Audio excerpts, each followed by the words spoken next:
অনেকগুলো প্রেম করতে পারা কোনো অ্যাচিভমেন্ট নয়, এটা ব্যর্থতা। সঠিক মানুষ খুঁজে না পাওয়ার ব্যর্থতা। একটা সময় পরে এই ব্যর্থতা আপনার ব্যক্তিত্বকে নষ্ট করে দেবে। আর যদি আপনি ছ্যাচরা ব্যক্তিত্বের হয়ে থাকেন তবে তো ভিন্ন কথা। অনেক ছেলে বা মেয়েকে নিজের পেছনে ঘোরাতে পারার মধ্যে গর্বের কিছু নেই, বরং আপনার চরিত্রের সমস্যা।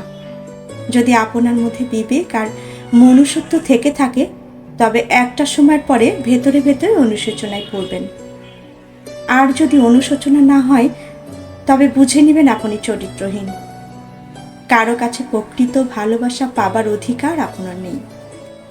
কাউকে ধোঁকা দিয়ে ভাবতে পারেন মানুষটা কত বোকা, অথচ সেই বোকা মানুষটার ভালোবাসা একটা বয়সের পরে বুঝতে পারবেন।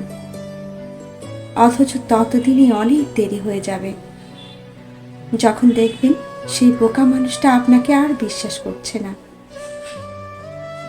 মানুষটা আপনাকে ভালোবাসলেও আর চায় না। তার চোখে আপনার প্রতি যে সম্মানটুকু ছিল তার নেই। আড্ডায় গর্ব করে বলতে পারবেন আপনার জন্য কতজন পাগল, কতজন নাকে দড়ি দিয়ে ঘুরিয়েছেন।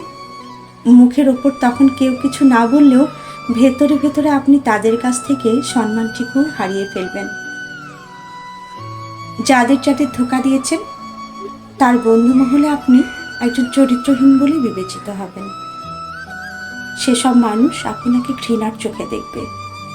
আত্মসম্মান বোধটুকু যাদের নেই, চরিত্র ঠিক নেই, বিবেক নেই, অনুশোচনা নেই, তাদের অবশ্য এসবে কিছু আসে যায় না। ভুল মানুষ ভুল করে। ভুল যেটা করে ফেলেছেন সেটা হয়তো শুধরানো অসম্ভব, তবে ক্ষমা তো চাইতেই পারেন। ক্ষমা করা না করা তাদের ব্যাপার। অন্তত নিজেকে বাকি জীবনটার জন্য শুধরে নিতে পারেন। ভালোবাসাকে নিয়ে উপহাস নয়, বরং মন থেকে ভালোবাসতে শিখুন।